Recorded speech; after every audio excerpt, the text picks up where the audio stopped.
here. Take a roll, please. No, please. Pledge allegiance. Please do pledge allegiance. Here we go, guys. I pledge allegiance to the flag of the United States of America and to the republic for which it stands, one nation, under God, indivisible, with liberty and justice for all. All right, now, I don't really have any welcoming or opening remarks, just a note that this is a meeting to discuss our taxation policy, and that Mr. Cronk will be here. He'll be a couple minutes late, so he'll just jump in when he gets here. And Ms. Trillo, will you please take the roll? Ms. Shaw? Here. Ms. Deeds? Here. Ms. Colheim? Here. Mr. Wolf? Here. Okay. Good evening. Good to see you evening. guys again. It's a pleasure. I'll pick up where I I... believe it was like a month ago. It feels like a month too. It's been a long month. Yeah, so it's good to see everybody again. Back to our second work session. As a reminder, this is a 2-hour work session that I'll have done by 6:30 because I know we have a short time frame. So there's a lot crammed in here. If we don't quite make it all the way through, we'll just start the next meeting with what we didn't finish this time. And because I don't want to rush, there's some really important things for us to kind of talk about and flesh out for the drafting of the policy. Before I really kind of get back into the recap, though, I do, just as a reminder for the community, I mean, you all know why we're all together. The key is we're talking about developing some written guidelines for the future around how the district would approach taxing the community, sort of the timing and the types of taxes and the rationale for why you would make those decisions. And trying to put that in a format where the community can read that and understand what you're thinking and how that might translate into their cost structure as they evaluate the community. So part of my responsibility is to provide information, sort of homework, so that you can know in more detail sort of how you stand and what you look like. I'm going to go back over the first meeting. In the first meeting, we talked about your current tax system. And schools don't have a ton of options related to how you tax your community, but you have a few. And based on your current tax system, you all have a reasonably diversified portfolio, if you will, of tax revenues. You have property taxes and you have an income tax that helps. Your tax system also is structured in a way where it might be able to be positioned to grow with inflation over time. So the income that comes from your current tax structure with adjustments, if the goal is to have things in place where your income can grow at the rate of inflation, is in that position today and might be able to be tweaked. The reason that's important is that many districts go back on the ballot because their revenues are flat over time and expenses grow. And so to the extent there's an imbalance, you're going back to the voters more frequently. And that's really what led us to this tax reform initiative.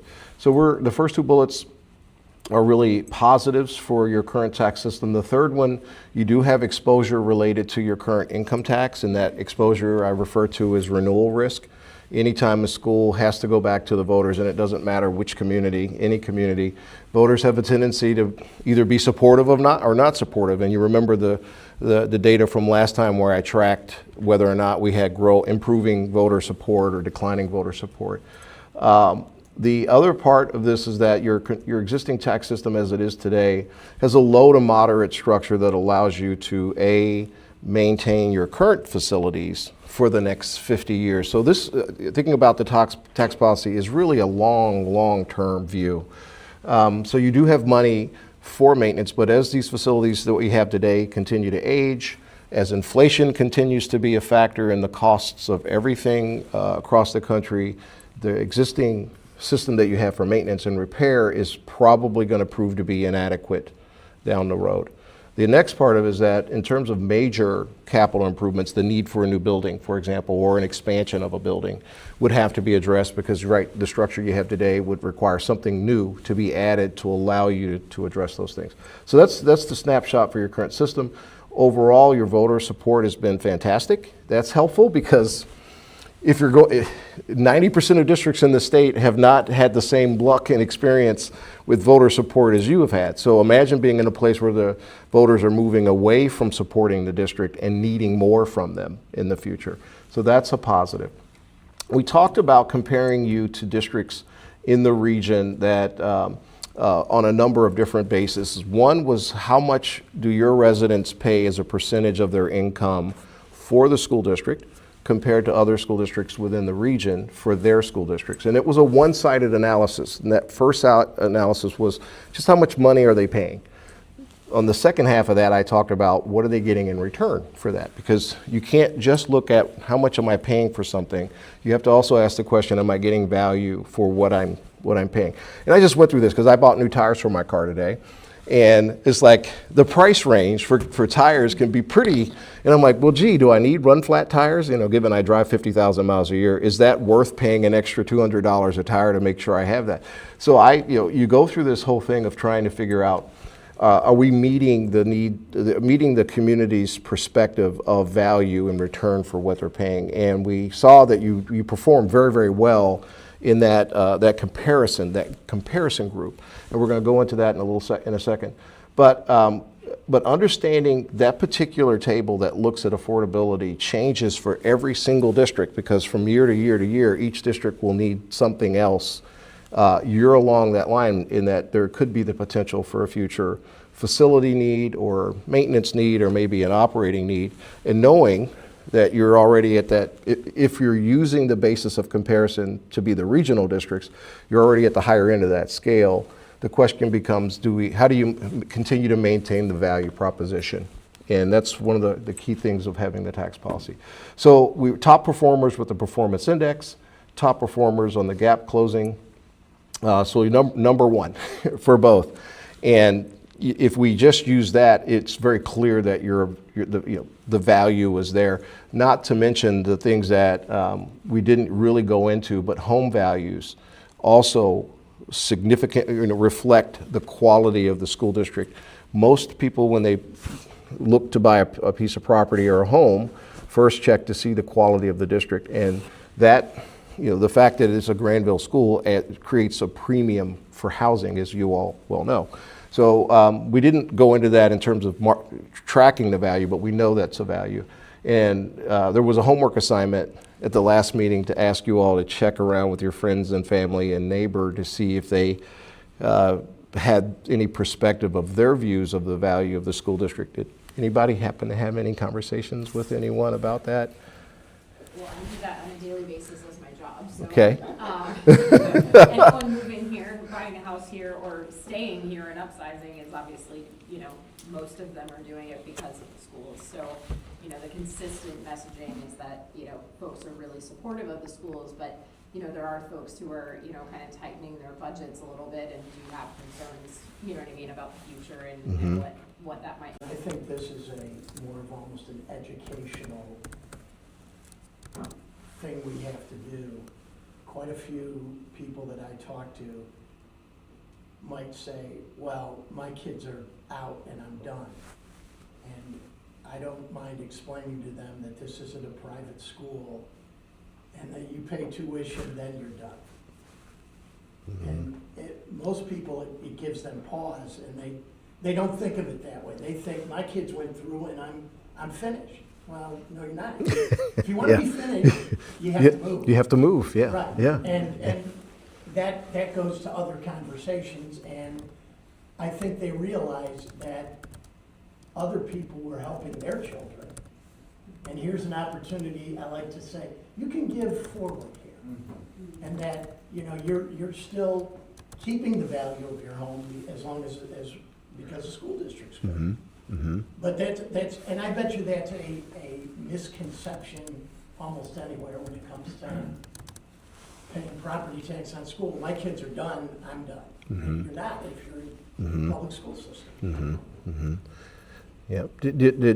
So in any of the conversations, did you ever pick up anything that sounds like there's just an overall sense of pride where people are saying, we're Granville, right?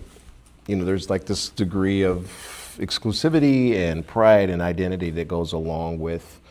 I'm actually asking that as a question. I know how I feel about it because I've been involved over here for years, but I've known people where even if I didn't deal with them here, somewhere else, and I run into someone that says they live in Granville, they sort of you sort of pick up on that sense of pride and ownership, and and kind of like, this is what makes us unique, and we like being who we are, sort of thing. Is that still a feeling that you get from the community, generally speaking?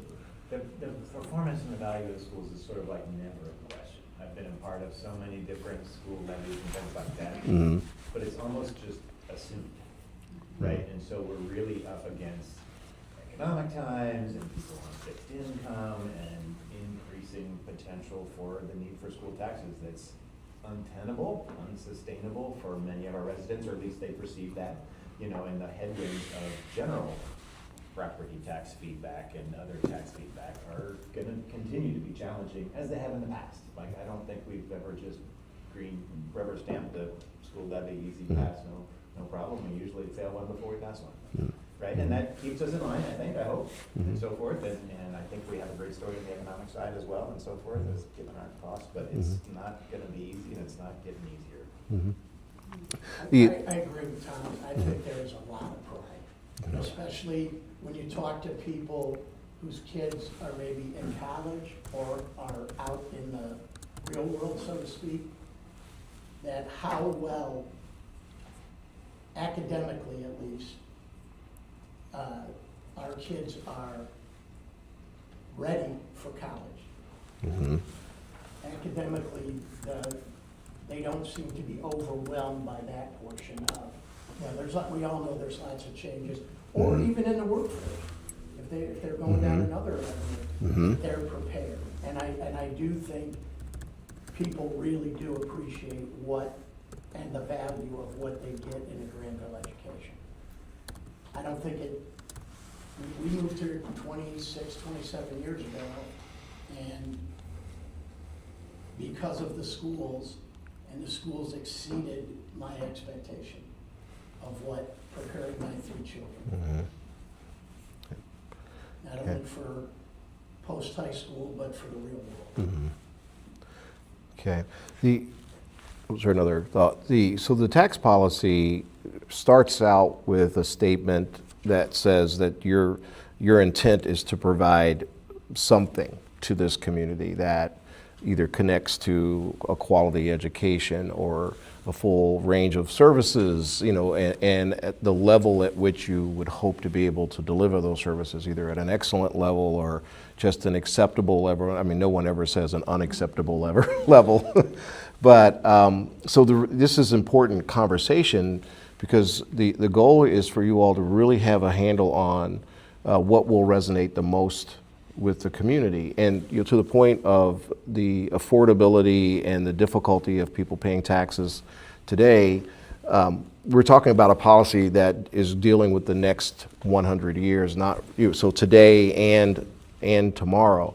And how is it that you intend to sort of continue to deliver what the community expects, even when times are tough and when times are flush and people are doing really, really well. So it's an elevated level of thinking about your service delivery model. And there are places that will just say we have a commitment to deliver the best product that we can deliver because this community depends on that. I will tell you, again, I work with 400 governments around the state for 36 years, and if I mention Granville, you would assume for a moment that most people would say, Denison University. That is not the first thing out of their mouth. It's the school district.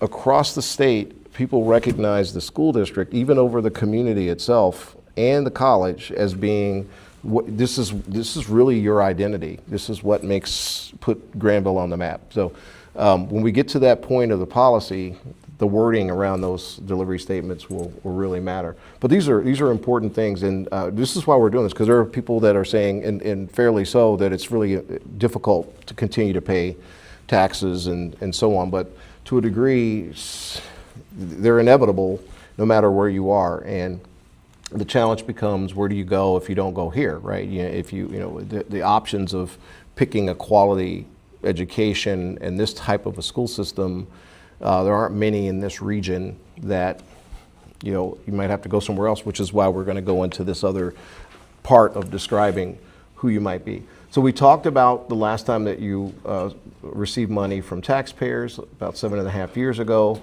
Your fund balances, part of the tax policy is a dual purpose. One is to talk about your taxation. The other is to talk about the use of cash that you have, so that lawmakers in Columbus and even at the county don't try to decide for you how to use your cash. And that's what we suffered through for the last 6 months, is listening to lawmakers trying to establish a maximum cash balance for school districts. Those maximum cash balances should never be determined by anyone other than you all.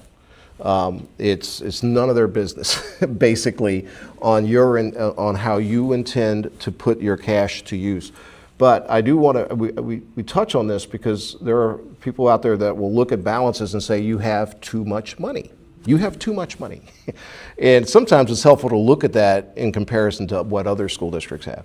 So you all do not have too much money under any set of circumstances. Your balances are relatively modest compared to the districts of the region, and they could be changing over time. In terms of who's here and who's paying taxes, to you all, it's no surprise, but the community is aging. And most of Ohio is aging. You're not by yourself. There are some communities that are starting to get a little younger, but and then your population of people 19 and under is starting to decline. But everything is a cycle. There's a point at which we work our way back around that whole thing. You do have a higher number of people today on fixed income, and fewer people with kids in school. Back to the value proposition, when they're not using the schools and they're like, hey, you need some money from them, are they going to say, well, we're going to support this or we're not going to support this? And what would be the reasons that they would be supportive? What are we being able to say to them as a value?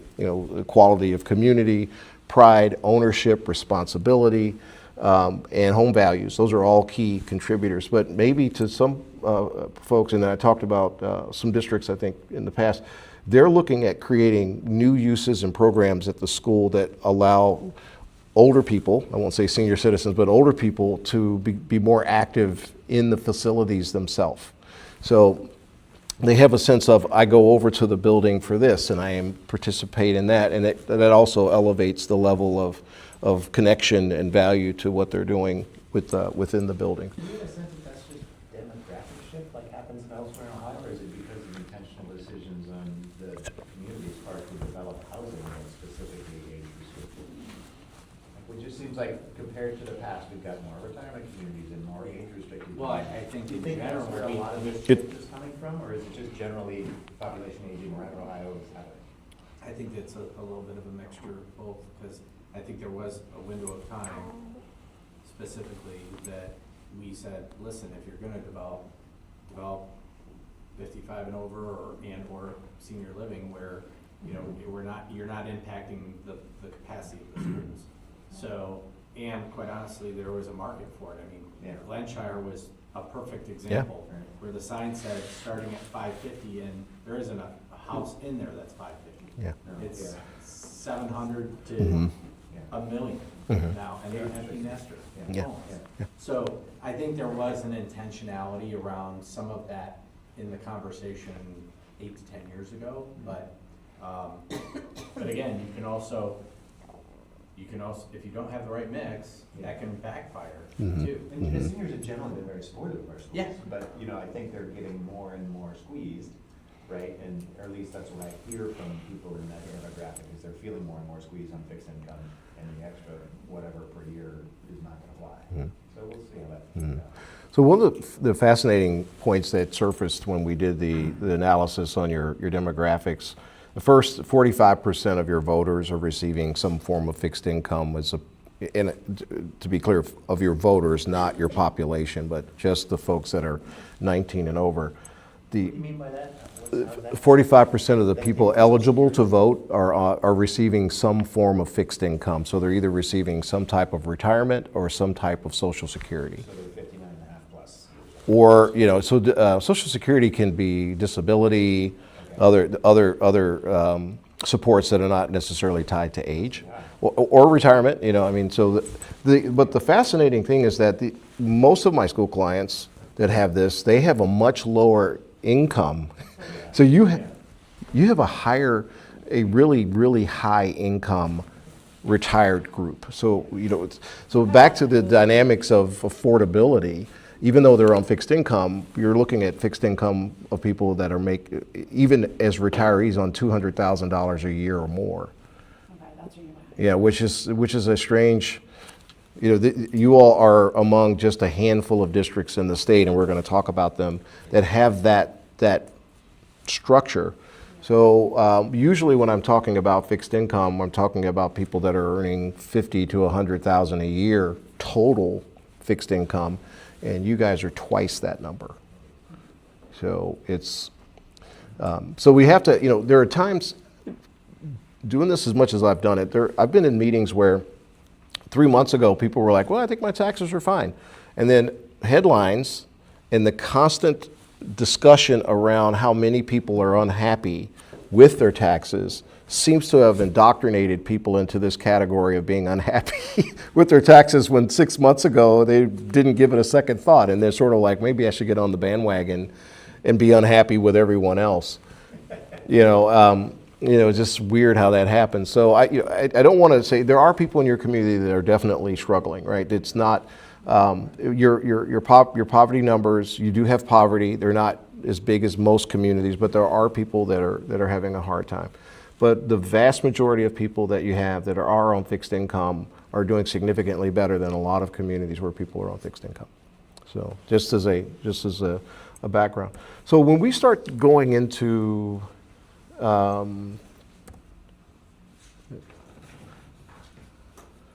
is it not moving? Oh, my computer must have dozed off. There you go. All right, so this is a really important conversation. When we begin to look, it's important, to know who you are. It's also important really to know how you exist relative to everyone else. And you need to have a basis of comparing yourself to someone. In that last meeting, I always start with a regional comparison. So I put a pin in you and then draw a circle and pick 19 other school districts that are geographically the closest to you. Because typically, the cost of anything is relative to what you know around you. And so school districts, you know, athletic leagues, friends, neighbors, you know, all of that ends up being where someone's talking to someone in the school district that's a few miles away, and they're saying, well, my taxes are this, and your people are saying, well, my taxes are that, and that's their basis of comparison. But after that discussion we had last week, there was some discussion that maybe the comparable group should be either a slightly different mix, whatever. What's important about this is that when you put a policy together, there are benchmarks that each year we have to check to say, how are we doing compared to this comparison group? The origins of the benchmark is really that second bullet. How would your residents compare their tax costs to others? So when you're talking to someone and they say, my taxes are high, if you say to them, compared to whom? What is their answer? Is their answer, and this is your call, not my call. So as you think about this, it's the answer to that question. And if their answer is, I'm comparing my tax cost to another wealthy school district that's nearby, I'm comparing my tax cost to another wealthy school district that has academic, performs at the highest level somewhere else in the state. But the answer to that question is what we should be doing on number 4, and that is, what value should we be just using to pick our comparable group? And we don't have to answer this today, but before we finish the tax policy work, it'd be nice to have 19 districts that you all say, this is a good district to use, and this is a good district to use, and this is a good district to use, all of which should ultimately come back to making it whatever you think your residents would be using. And you know, it could be what you tell your residents. You could be saying to them, these are the districts that we use to compare you to, and these are the reasons that we compare them to you, and this is what you should be basing your tax cost on, as opposed to something else. But figuring that out. So let's do talk about this. There are two groups. There's the local one, where people always compare us to Newark, even though we're different kinds of districts. And then there's the high-performing Columbus ones, right? Internally of the district, I think it's useful to use things like Chagrin Falls and Wyoming and others that are technically more exactly like us, but I don't think they resonate with voters at all. I think voters just care about local and high-performing Columbus, because that's their options. That's who they talk to. That's where they're making a decision if they're gonna live in Westville or Granville or whatever. That's kind of just my impression. Or if they're gonna live in Newark, right? So those are the two groups, and it's kind of bimodal, because those are very different groups. But I think that's an interesting way to look at it. And internally, maybe we consider others that are more technically like us in terms of demographics, but. So let's kind of like have a little conversation just around that. I put a few examples. This is not an exhaustive list. So you've got, you know, wealth indicators as saying, because you all are among a small group of the wealthiest districts in the state. Academic performance, you're also in that particular group. Local demographics, there are things within your local demographics, for example, aging. Like, should we be comparing ourselves, should our comparable group look at communities that have 45% of its residents on fixed income?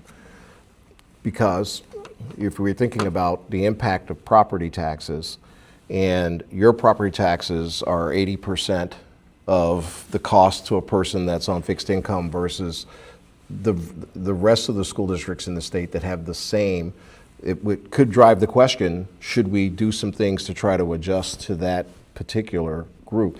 There's a lot of different things you can think about in terms of pulling it in, and I have the ability pretty quickly to look at districts that are like you on those factors and put them in here.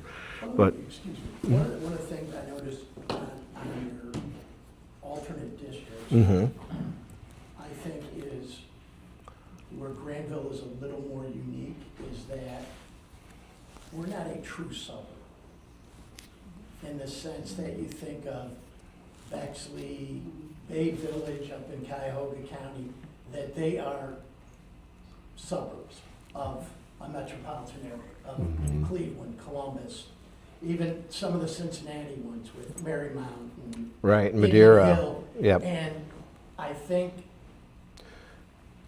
we all know times are changing here in Licking County, but it's still not viewed as a suburb, I think, by folks. Yeah, I agree with you completely. You know, as I mentioned earlier, when I moved here, when I told 27 years ago, when I told people I was going to Columbus, they're like, "What?" Yeah. Like, it's really far. And granted, I was we had lived in suburban New York City and suburban Washington DC, where people will commute, will live like an hour and a half away and commute there. Yeah. So, but, you know, Licking County is still not viewed as a suburb. Melanie, where do new home buyers work? New home buyers? Yeah. A lot of them are in Columbus. So maybe that's changing. Yeah, And and- Zanesville. There's a lot of Zanesville commuters as well. Yeah. And I think, you know, Newark and Zanesville have changed with how a lot of people were working east, going Yeah, east, yeah. and business and industries changed, so they're going to Columbus, because that's where the opportunities are. Well, But it's, you know, it's just more anecdotal, but I think we don't want to think of ourselves as a suburb. And I don't think we are a suburb. I agree. I don't think you are either. Since COVID, we've had a lot of return to office, but there's still a lot of people who are full-time remote. And the research organization I work for, we don't have a home. We Yeah. have a mailing address in Washington DC. We are all over the country. That's a big drive, right? And that's how it will always be, right? And there are people specifically looking for those jobs because they enjoy being remote. And so then, you know, live in Granville or, you know. Maybe more in Granville, right? Right. Proximity to the city or whatever. Right, and Yeah. so I think the commute starts to mean a little bit less, and quite honestly, I know, you know, the commute into Columbus with the expansion of 161 has been dramatically increased, or, improved, I mean. So I think more and more folks are gonna move out here, move out to commute into Columbus. Anything else that jump out? Well, let me first tell you, I have software that can easily select districts based on any measurement you would want to look at. So I picked all the highest performing school districts in the state that also met the highest wealth indicators, median home values, and family income. Then I also said overlaid that within the proximity of you guys plus anyone else.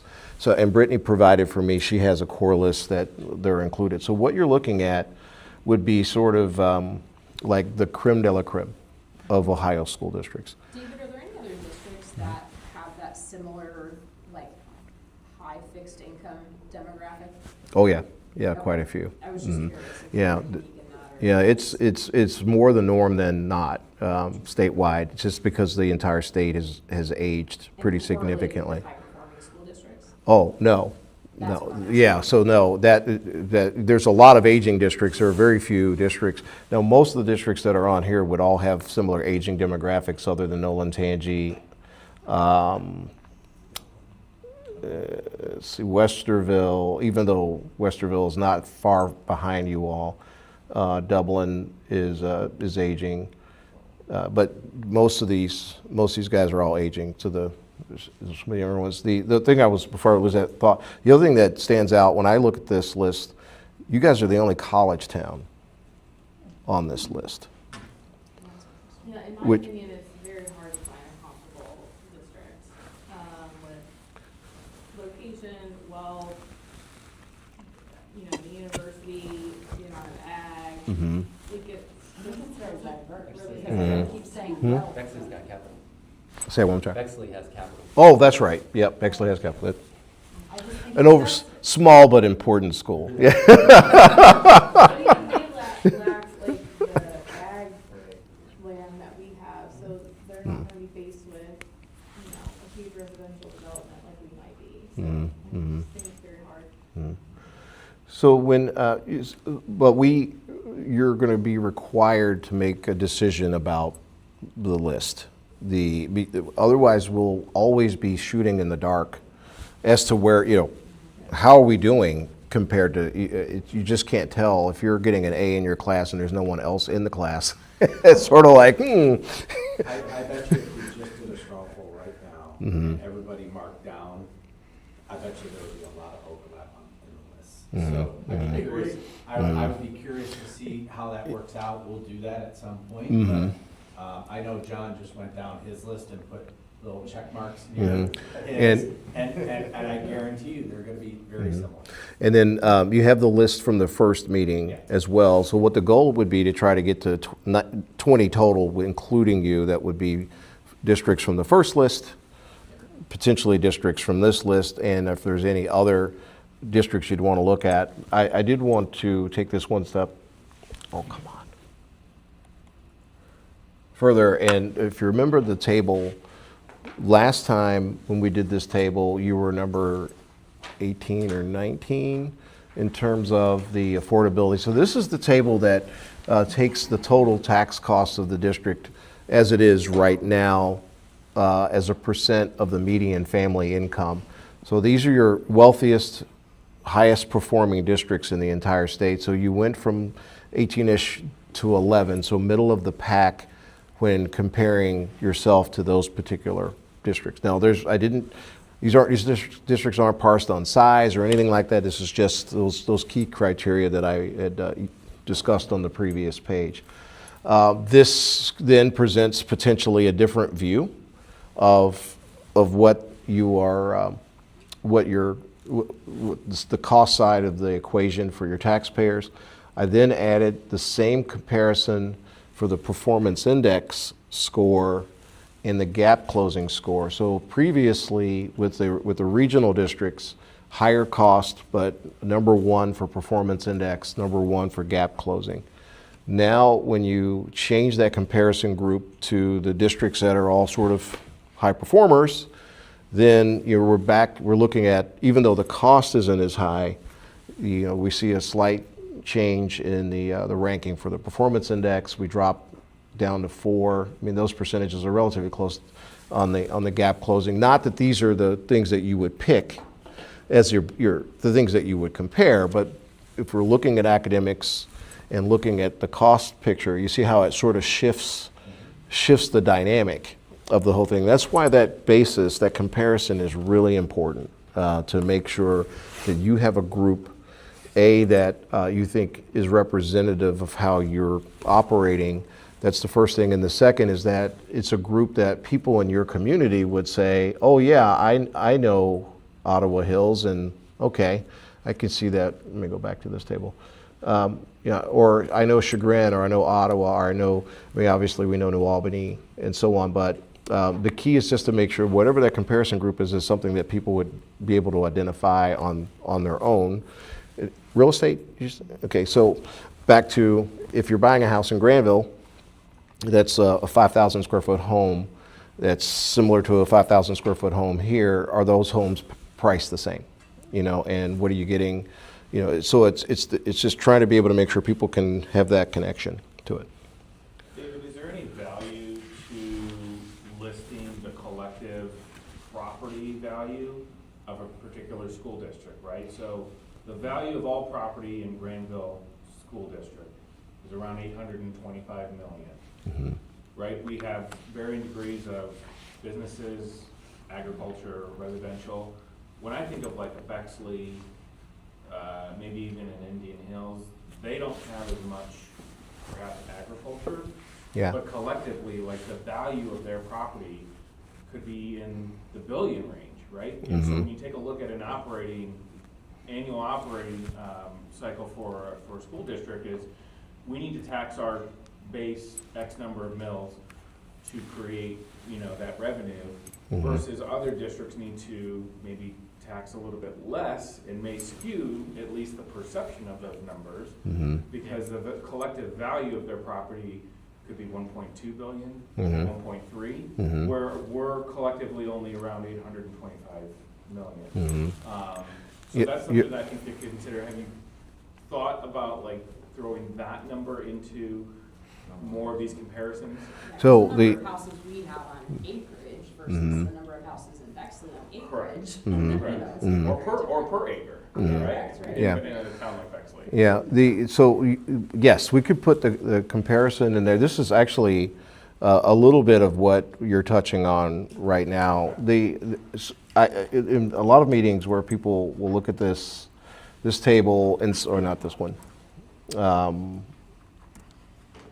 this particular table, there will be some folks that will say, well, this district or that, Kinston or Orange has a larger tax base, or they maybe have a pipeline, or they have something that is contributing to keeping the cost of the taxes low. So in context, we can say, right, Kinston may have 3%.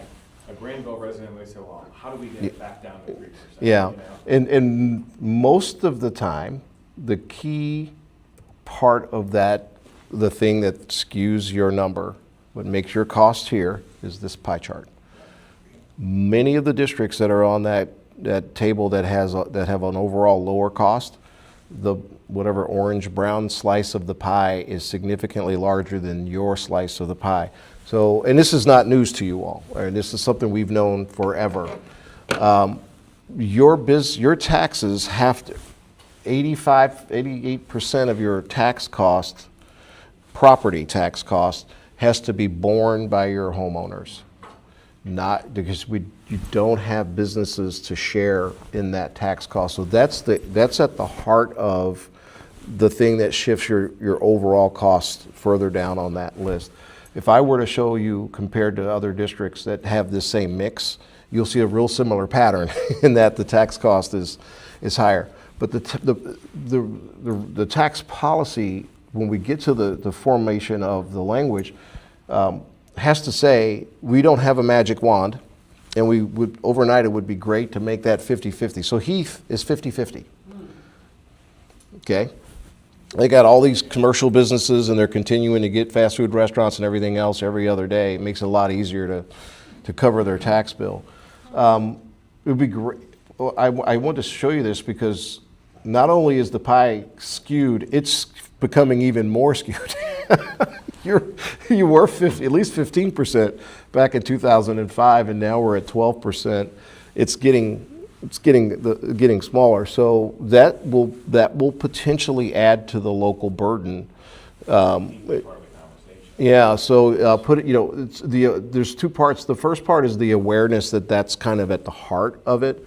The second part is saying to the community, we don't have the power to change our tax base directly. I mean, indirectly, when it comes to negotiating for incentives and what type of incentives you'll support. Yeah, so that's why we have an incentive portion of the tax policy. In the tax policy, you're going to say, understanding that every time you give $1 away for economic development, that dollar ultimately has to be made up by one of your residents. So that's why you all should be really, really careful about how generous you are relative to tax incentives. I mean, creating jobs is great and all that's wonderful, but if you're giving away money on this side, the vast majority of that is going to come back to your taxpayers under this structure, and there's nothing we can do about it. But it does, ultimately, we still have to realize we have no control over that, but the outcome is the cost is what it is, and what do we do from a future taxing perspective to say, this is the cards we've been dealt, this is how we're intending to navigate this, trying to keep the taxes in a structure that is affordable for most of the people that are here, and how can we possibly operate into the future to push out the need for future tax levies while not compromising the value proposition, what this value expectation. Because you can easily cut a whole bunch of stuff and get the school down to be bare bones and operate for a very long time. But I don't think the community expects that of you. I think they have a higher expectation. No, and I think if you asked any community member, they would agree that we don't want Granville to turn into Heath with fast food restaurants everywhere and businesses left and right. I mean, Yeah. I think it would be great to have some more commercial tax space, but, There are days where I would like to get a sandwich, at 10 o'clock at night as I'm passing through and there's nowhere to get anything, so, yeah. There's a couple things I want to say before we move on from this slide. There might be a better place, David. Yeah, I'm sorry. Yeah, you're good. So one of the things that when I've been involved with the CIC that I've tried to emphasize is, yes, this has changed from 15% to 12% over 20 years. And any economic development that we get is just going to help us probably just maintain the 12% to offset other residential developments as they may come up. So we would actually be lucky to maintain the 12% through the Yeah. economic development efforts that are ongoing throughout the community. And then the second thing I wanted to say is to keep in mind with this, when we start talking about property tax versus income tax, the income tax is 100% an individual taxpayer burden. So it's great to have that diversity, but it is putting further burden on individuals as opposed to property tax, which shares that with businesses, and you don't have it up here, but also public utility is a smaller portion, but Yeah, material, yeah. So, Yeah, just we wanted to- can get a pipeline, man. It's like the pipelines are a double-edged sword, though. You get. As we start to form these policies, right, we have that conversation, as Granville chooses to be a mainly residential community, Yeah.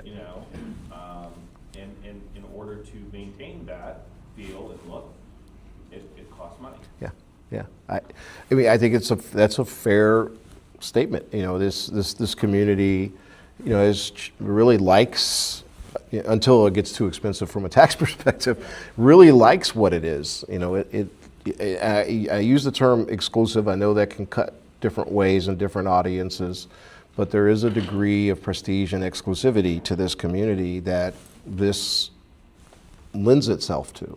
And the more every time you open a new Chick-fil-A or White Castle or whatever, that level of exclusivity starts to drop down. And,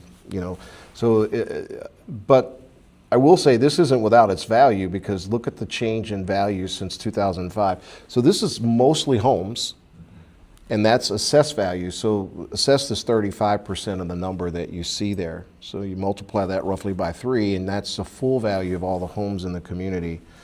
They have shifted significantly, and that's even with the recessions and COVID that depressed home values for a little bit.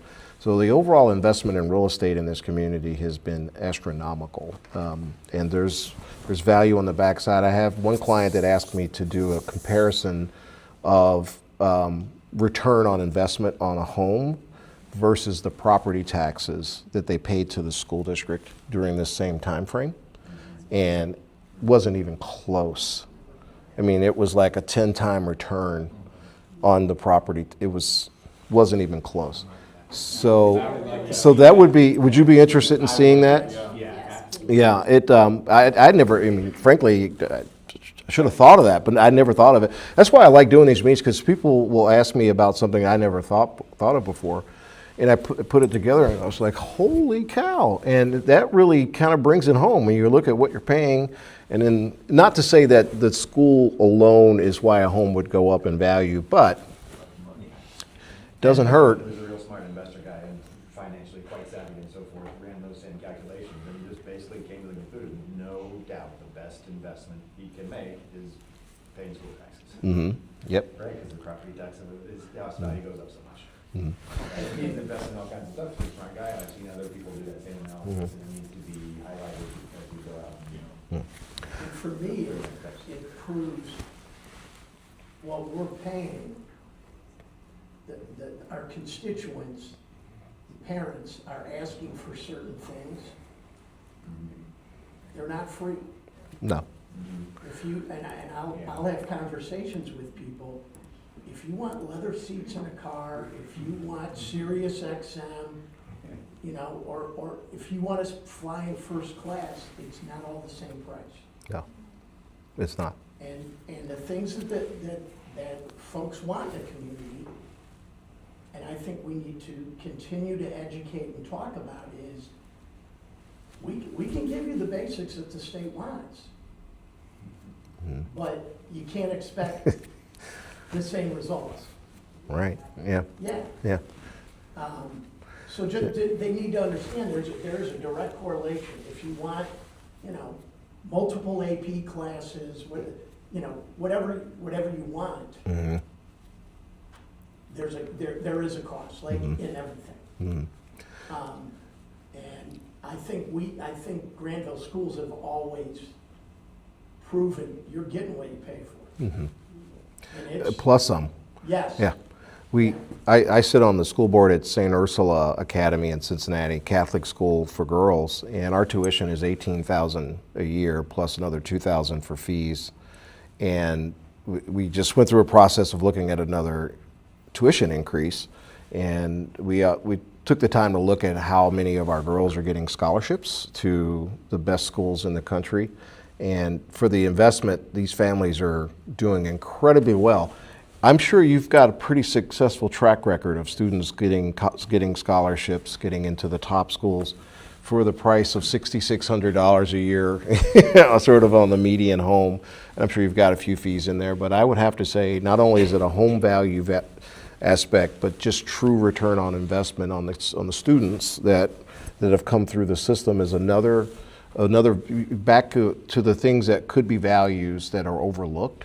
And that should be a part of the conversation when you're talking about it. So those are all good things.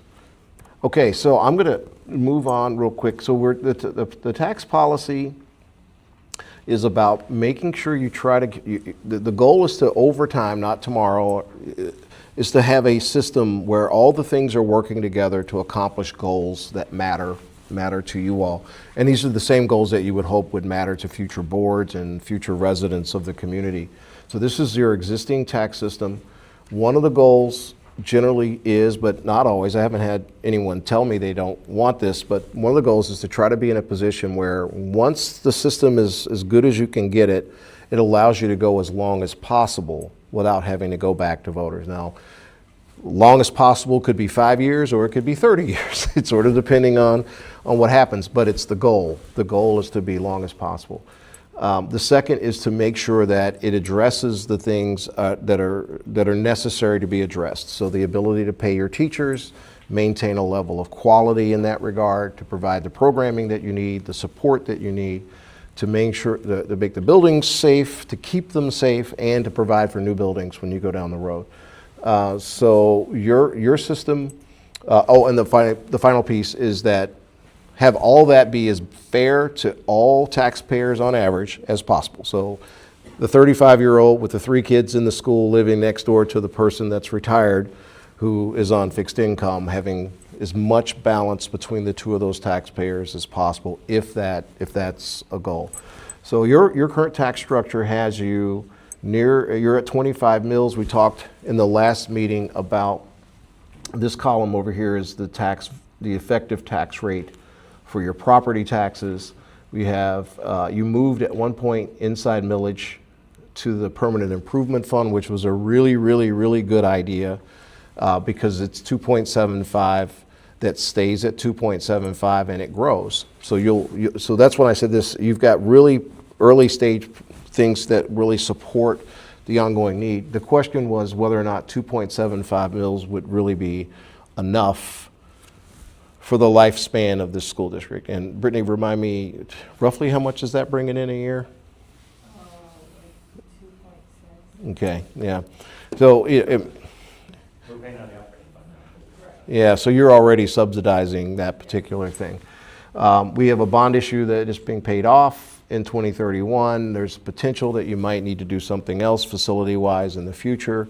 You know, how does that all sort of fit into the structure? So I've got circles around inflation adjusting. So right now, your property taxes will not go up. They don't increase with inflation because you're not at the 20 mil floor. And I just, not for you all, because you've been down this road before, but I do want to take a second and just jump to this page 19 in your handout.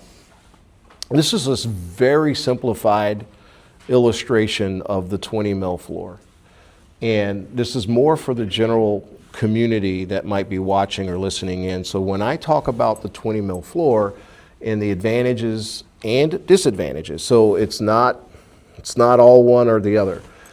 At one point in the past, state lawmakers said, okay, when a voter approves a tax in a school district, and let's just assume this voter approved a tax that was 26.5 mils.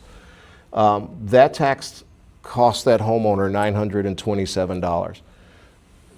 State lawmakers said that should be the most that taxpayer pays for that particular levy, even if their home goes up in value. So as they imposed the law that said as a home goes up in value, the taxpayer should still only pay $927, so they instructed the county auditors to just reduce the rate every time the home goes up, and that would then leave the taxpayer still paying the $927. Home goes up, they just keep reducing the rate, and then there's another rule that says when a school district reaches 20, the 20 becomes fixed. We refer to that as the floor, the 20 mil floor. So what happens in that the year that you're just above 20, you're still paying your $927. The next year your home goes up in value. You would have otherwise gone down to 19.46 mils, but the state rule is you have to go back to 20 because that's the minimum. Then your taxes go up. This right here is also one of the big contributors to why we're dealing with tax reform. There were a lot of school districts in the state that over the last few years were hovering around this number. Right at the time the 30% home value increases went into effect. And that $927 shot up to $2,000 and people went crazy. So two sides of the equation. If this is you, then this money represents additional income coming to the school district. It is now capped at inflation, whatever they determine inflation to be every year. Let's just assume it's 3%. And so we won't see any more 30% numbers. But 3% is still better than zero. The other side of that coin is that your taxpayers, without you doing anything at all, once you're at the 20 mil floor, as their home goes up in value, they'll see their tax bills going up significantly more. So it's a double-edged sword. On one hand, more revenue for the school district. On the other hand, higher taxes for your taxpayers. The benefit is that if you're receiving a lot of your income from property taxes, which you are, then it helps you stay off the ballot in the future because you're getting a little more growth in that revenue stream. So I want to go through that to say, going back to this table, and I will say as a complete disclosure, I have a school district that said, we never want to be on the 20 mil floor because the majority of our residents are on fixed income. And if we're on the 20 mil floor, it's going to hurt them. So we want to stay away from the 20 mil floor, and we want to do anything else in the future as an income tax to soften the blow on those taxpayers. But they are in a community where most of their retirees also don't earn very much money. In fact, and you can tell, this is fascinating, they have more people earning Social Security that are getting retirement income, because retirement income includes pensions and things like that. In a lot of blue collar communities, people didn't have jobs that actually had a retirement system or any type of pension program. So the majority, 90% of their income is solely Social Security and Walmart. So that creates some additional caveats that you would think through. In this particular model though, looking where you are, you already have the income tax, which is great. You already have great taxpayer support. So the question is how do we want to make inflation adjusting revenue a priority? If the answer is yes, and if the answer is how sensitive are you to getting to the 20 mil floor? If you're not sensitive, then getting to the 20 mil floor sooner rather than later is helpful. And there's a couple ways to do that. One is to move the remaining inside millage and move it down to PI because it comes out of the 20 mil calculation, or ultimately converting one of the other property taxes into an additional income tax at some point in the future. So dropping your property taxes, getting to the 20 mil floor, moving that revenue to a different type of a tax and creating some balance. Not a recommendation, just concepts that you can think about. I have a couple of districts that are on the ballot that are doing just that, where they, in order to get to the 20 mil floor, they converted, or at least they're on the ballot to convert one of their operating levies into an earned income tax, because they think the earned income tax, and we'll talk, I know you guys have a traditional, you will talk about having a traditional, you also should know you can change to an earned. It's not like you're stuck forever in a traditional, so those are things that your tax policy should say out loud. Would it ever make sense to try to change? Or if not, why would you stay as a traditional? So augmenting this system to get adjustments for inflation, additional revenue for ongoing maintenance, and that should have been ongoing operations. I forgot the word operations, and major capital. So that would be our future goal. So we talked about the valuation split.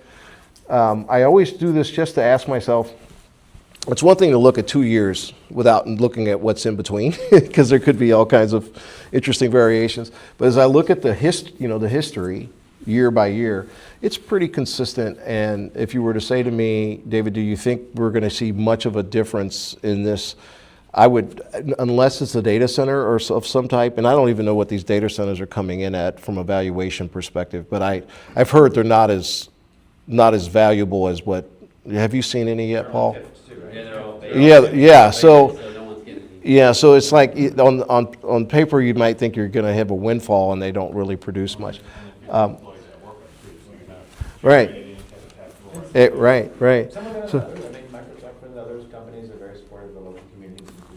yeah. It's kind of crashing. Yeah. But it would feel to me like, I think that if you based your tax policy thoughts around the likelihood that you're going to stay this type of a mix for the foreseeable future, I think that's a fair thing.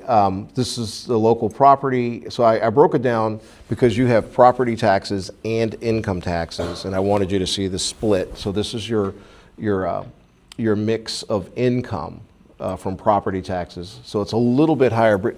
Brittany just mentioned a second ago that public utilities, they pay taxes at the full tax rate and not the reduced tax rate where I was showing how the millage comes down. So for that reason, you get when you look at two businesses side by side with the same value property, let's say Columbia has $1 million property and a car lot has $1 million property. Columbia actually pays a higher tax than the car lot because they have to pay at the full tax rate, not the reduced tax rate. So that creates a slightly larger slice when you convert it into income coming into the school district. Still 22.79%. The next slide breaks this down to including now this is all local taxes. Property taxes plus income taxes. Brittany pointed out that the purple only taxes individuals. And we're going to read the language about the way the income tax is taxed. It says that certain business people should pay the school district income tax, but having lived in a school district with an income tax and being self-employed, if you have a halfway decent accountant, very little tax gets paid if you're self-employed or own a business. 99% of an income tax will be paid by just your everyday individual. So it's really an individual tax. But this helps you give a little more perspective. So between what's coming in from businesses, the bulk of the pie of what's being paid is coming from individuals in the community. Now, just to take this one step further, this is just the portion of taxes coming to the district. The district gets money from other sources as well. So your total operating budget is larger than just this particular pie. And I have a little question on there to say, any guess as to what the total share of local taxes from individuals would be? And I know you know the answer because it's on the next page. This is all income that comes to the this is not facilities, it's just operating the school district. So roughly 45%, 44% of the district is being paid for by people other than the operations of the district, sources other than local taxpayers. So it's not, local taxpayers aren't footing the entire bill, thankfully. But this is important to keep an eye on. And one of the reasons there's two reasons your pie looks like this. The blue in most school districts is smaller than this. I just did this for Heath, and Heath I think was 28%. But their state share, because the state sees them as being less wealthy than they see you, is significantly greater, and their business share is significantly greater. So those two components of the pie shrinks the component of the pie that's paid by individuals. Sort of back to, we're sort of victims of who we are. You know, we are a wealthy community, which makes the gray slice smaller, and we don't have any businesses, which makes the orange slice smaller, and that leaves us with the blue slice. Tax policy wise, recognizing that there's no power, we don't have the real power to change this. We just have to accept this is where we are, and then what do we do to sort of protect that blue slice of the pie as much as we can, so that they can feel like they're getting the value for what they need and they can feel happy about supporting the district. Any questions on that at all?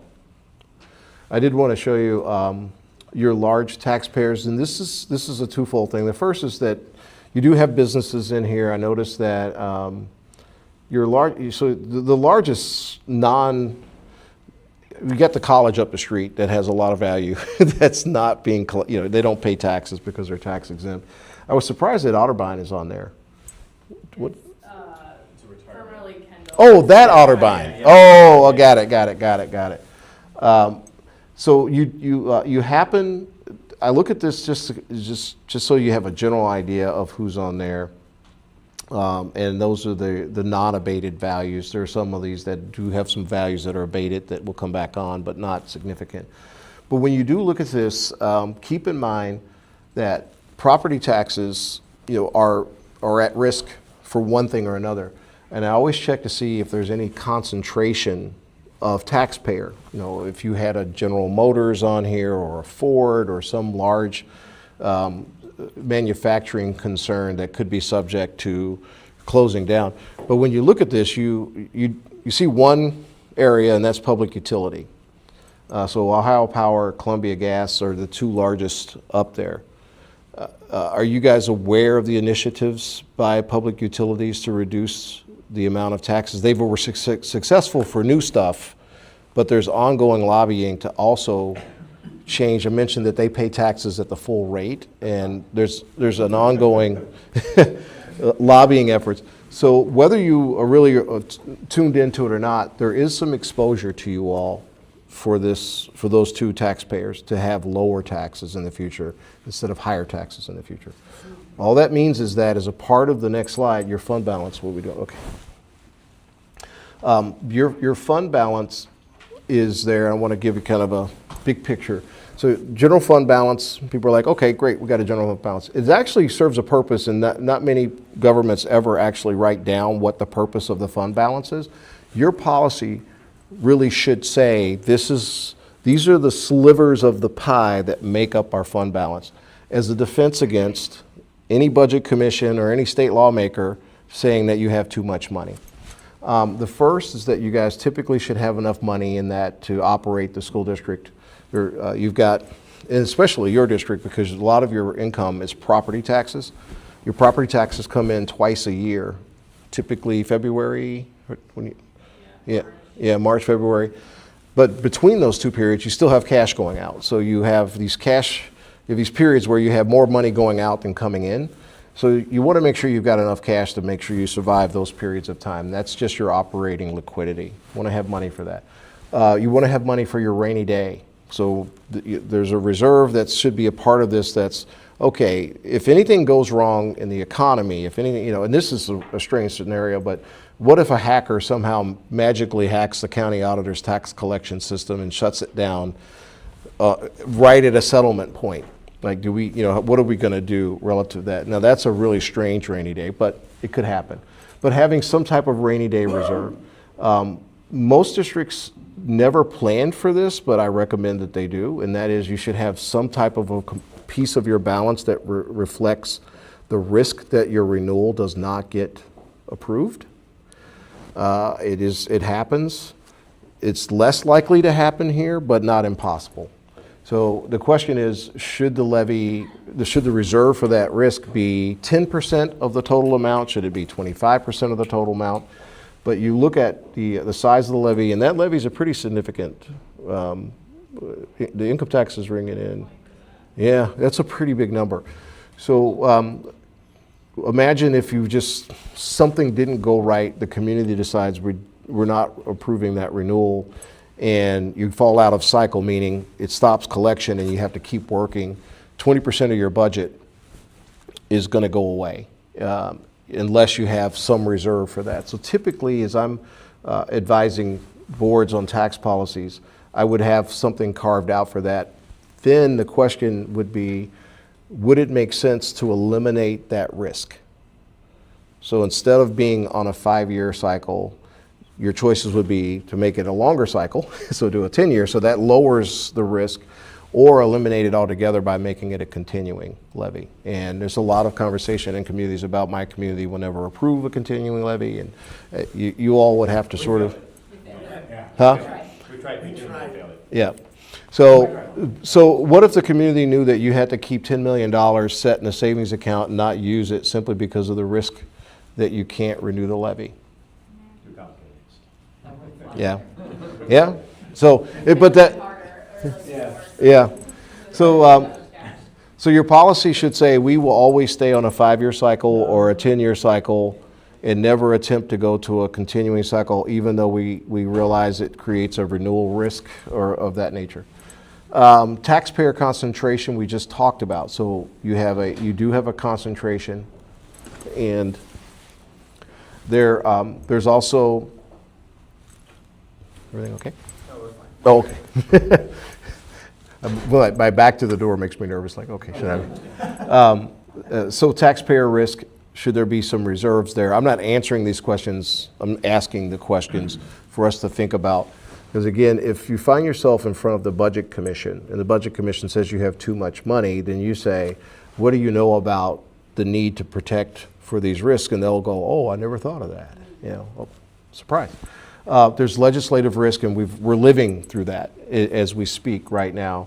And I won't even get into the constitutional amendment work because that's too big to get our heads around. And the last one is sustainability efforts, which is a new item on the list, and that is there's nothing wrong whatsoever with saving money for the sole purpose of not having to do a new levy. If you could, the more cash you have, the longer you can go. So building that in as a specifically identified purpose for balances.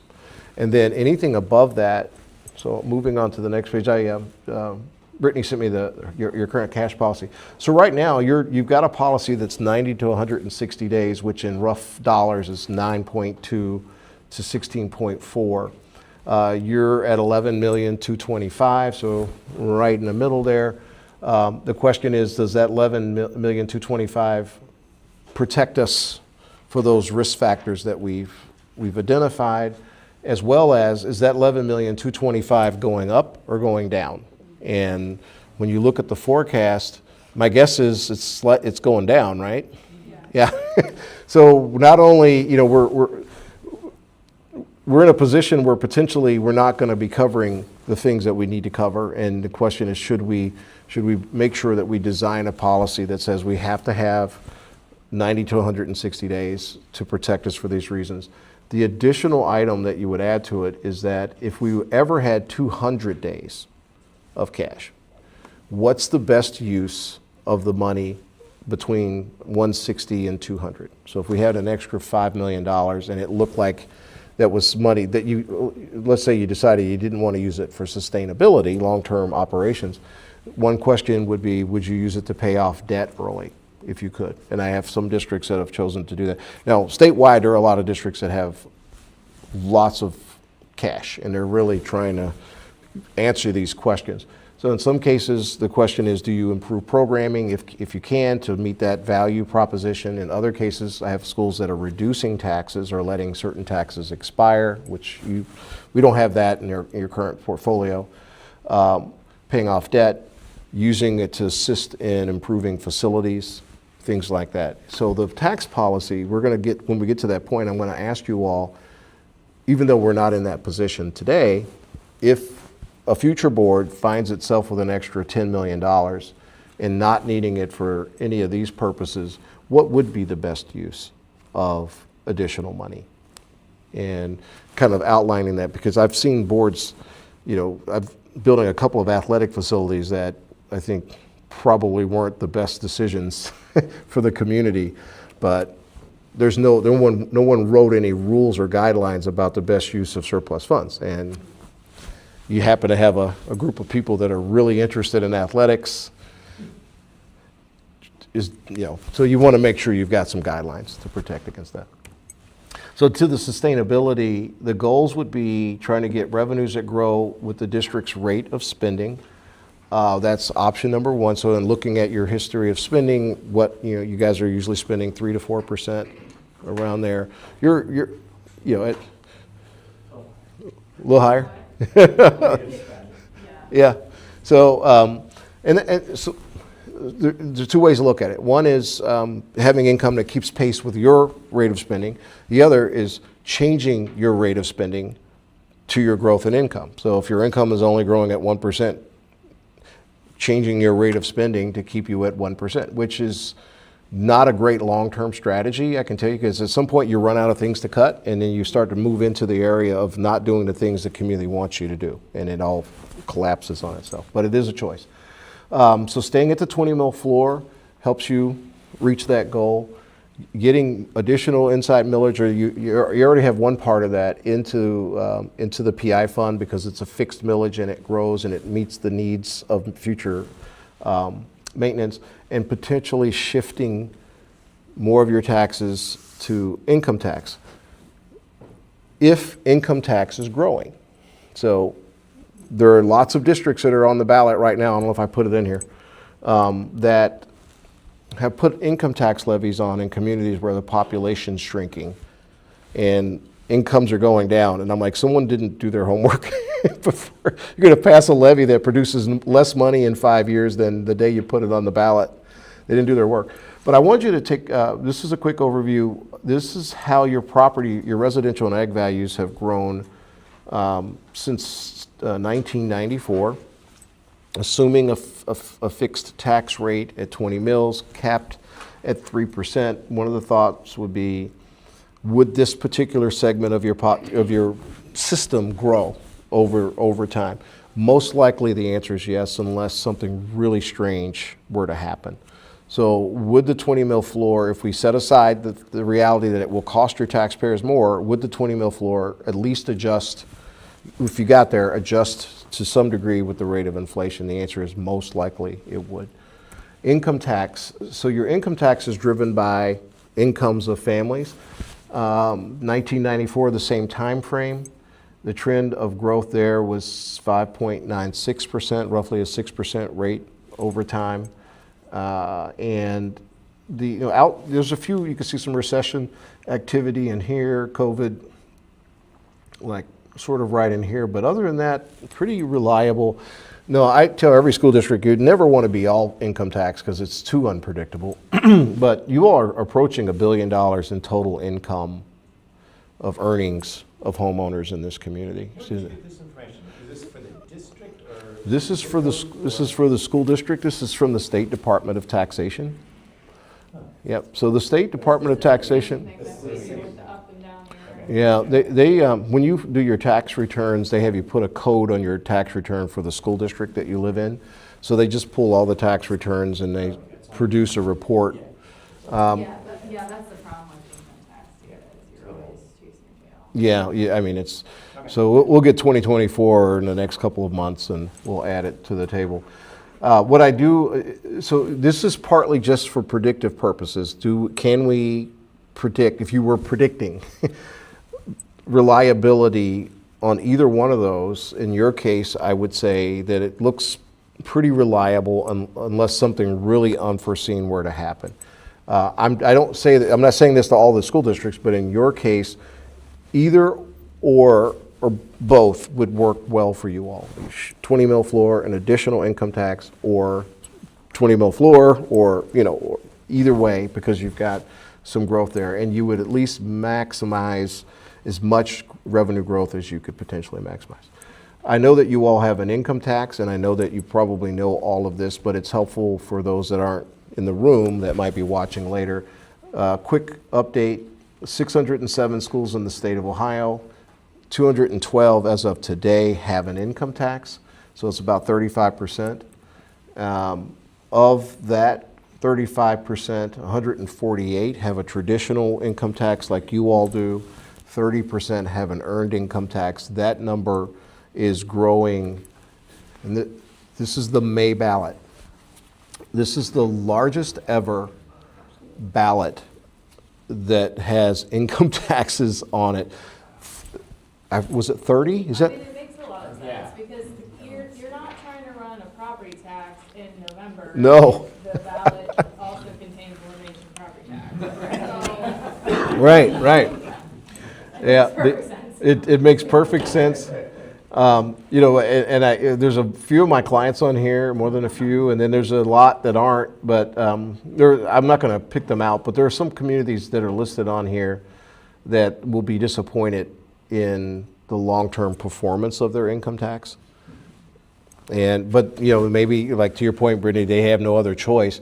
But if anything, this is at least giving you a sense of the direction the wind is blowing in. So as people start talking about taxes, the news headlines now are, income tax. And it's amazing how many things people get wrong about income tax stuff. The newspapers are horrible. They get how they work, who they tax, everything. They get it wrong. I was not able yet to get the number of districts that are doing an earned income tax versus a traditional income tax, which I've got to physically go to each of the Board of Elections websites and track them down. So when I have an extra. Interesting to see that, and then to see the Yeah. I'm very So, curious to see but, all this. well, by our next meeting, I'll have both and we'll see how it did. But, None of our comparable districts are on this list. no, they're not. And most Yeah. of our comparable districts didn't have. Right. Mhm. A couple others did. And you should know, traditionally, wealthier communities were not fond of income taxes. Yeah. So, yeah. But, No, I said surprise. oh, okay, yeah. So on to the traditional income tax, this is what you do have. It breaks down the types of income that's subject to the income tax, wages, salaries, interest, dividends, unemployment. I tell you, for the clients I have that have a traditional, unemployment never seemed to really register with anyone until COVID. And in my school districts where they had a traditional income tax, like 40% of their residents were receiving some type of unemployment income. And when they found out they had to pay taxes to the school district, it was an ouch for a lot of these these folks. But it is key because as you look to it, pensions, annuities, IRAs, capital gains, things that you already know, as more and more people become aware of that and sensitive to it, they might be like, but one of the key things is that there is an advantage in that Social Security is not included in this category. And Social Security and retirement are two separate buckets, and they get treated differently. So you have a fair percentage of your residents that are receiving Social Security, and they are exempt from paying the tax for that. I have multiple clients that started out with traditional income taxes. Their communities have aged, and now they're asking the question, should we convert that to an earned income tax? So your tax policy might say something along the lines of, while we're currently in the traditional income tax mode, we wouldn't rule out, if our demographics warranted, shifting to an earned income tax, just so that it's explained that it would be. You wouldn't say you would do it. You would just simply say it would be an option to consider, because it does afford this. I try to make this table where it does afford a tax break for for a pretty large number of taxpayers. But what is really fascinating, when you break it down, Brittany talked about income taxes being paid by individuals and not businesses. So you've got, and you all experienced this, you've got that 15% or so of business property, what would have been a property tax, being shifted to individuals. So imagine you've got a whole pot of individuals that pay traditional. If you shift to earned, let's say 40% of that pot is receiving some earned income, that 40% gets shifted to the remaining people that are paying the tradition, would have been paying sharing. So the tax burden gets higher and higher and higher for those that would be paying the tax as an earned income tax. So they pick up the money for business, they pick up the money for people on retirement. But as a policy matter, what you're simply saying is that you're shifting the burden of that. So you're not talking about the whole tax base, but just a piece of it. You're shifting the responsibility. So Fred, to your point, for those people that say, I've already paid for my kids to go to school, I'm done. If you use it at some point in the future, if enough people are saying that, you're saying, well, what we're going to do is shift this portion of our tax structure to people that are using the schools, which are most likely people that are earning income that would be subject to the tax. And so What's unique about Granville is we have such a high unearned income that I think it's more than 50% of our traditional base is unearned. So we would have to replace our 0.75% with more than 1.5%. Correct. To generate the same. yeah, that's my point. Yeah, it would take a higher tax. It's a little bit like, Yeah. "What a great deal for you." Well, Yeah. and when we originally put on the earned income tax, it was 1.25. The equivalent was 0.75. Right, yeah. So, I mean, Yeah, and that dynamic probably hasn't changed. Yeah, yeah. Okay, so we are going to wrap up. And again, my job is to get the wheels turning so that in our next meeting, I'm going to start to I'm going to move more into the facilitation role and hear your views a little more so I can begin drafting language. I do want to meet with Brittany to kind of get through the fund balances and identify some targets for those different items. I wouldn't mind having a little conversation about, because the policy will say, if you have extra money, how should you do that? So be prepared to talk about that. Covering, again, the income tax usage rules. I did this for a group that was on the ballot for a bond issue, and then they were like, well, we didn't know you could use an income tax to build a building. And I said, well, you can. They were like, oh, well, we wish we had known that. So I want to make sure we cover that so you understand how that would have to work. And then start working on some of our long-term strategies. And Right. David, are the long-term strategies, will we get into the policy conversation around, you know, what people typically want from a development standpoint? An NCA, TIF, Mhm. an abatement, a payment in lieu? Yep. When do we get into that conversation? That's Some of those conversations are starting to occur. in real time. In real time. So that's going to be our next I need meeting. a tutorial. Yes, we'll sit down. Our next meeting is going to be like, what types of things can we do to prop us up for the future? So one of the first things is try to avoid using your own individual's taxes to get things done. So this incentive conversation will be on the next thing. So our next meeting is more talking than this. Okay. All right, and I'm on time. Excellent, thank you very much. Okay. We appreciate that. And Matthew, you can. Hold on, we need a motion to Oh, Yeah, and appreciate the finance committee members who decided to join us. Yes. Thank you. I'll second.